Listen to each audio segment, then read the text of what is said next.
Hello, good afternoon. This is News Hour Live on GBC News and GTV. I am Winifred Efum. Some residents of Wa in the Upper West region are experiencing flooding in their homes as the rainy season begins. The affected person said if the Wa Municipal Assembly does not take immediate steps to facilitate the flow of water during the rainy season, they could lose their lives and property.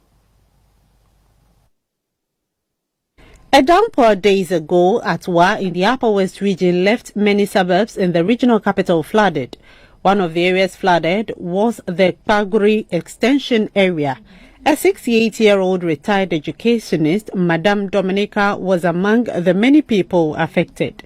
From 2014, I started experiencing the flooding because Assembly constructed the road leading from Petvero gate to the Congo Road and put a culvert, small culvert by my fence wall. The culvert is too small to contain the water that comes when it rains. Madame Dominica attributed the problem to the failure of authorities to desilt choked gutters.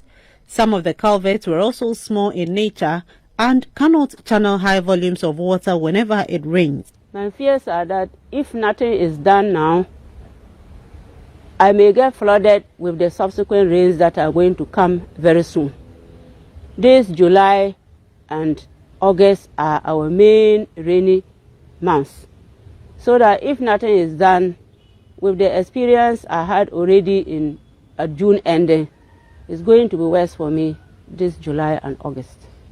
The Municipal Chief Executive Alhaji Tahir Mumin also attributed the problem of flooding on the poor attitude of people who build on waterways without permit from the Assembly. Our people like taking the law into their own hands. When you have your plots, you have your money, you think you can go anywhere and buy a land. And you think you can buy the land and build anyhow that you want. That is why it's always good for you to approach the municipal authorities with your building plan.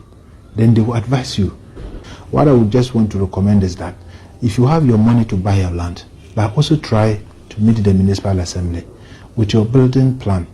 They will advise you looking at the area.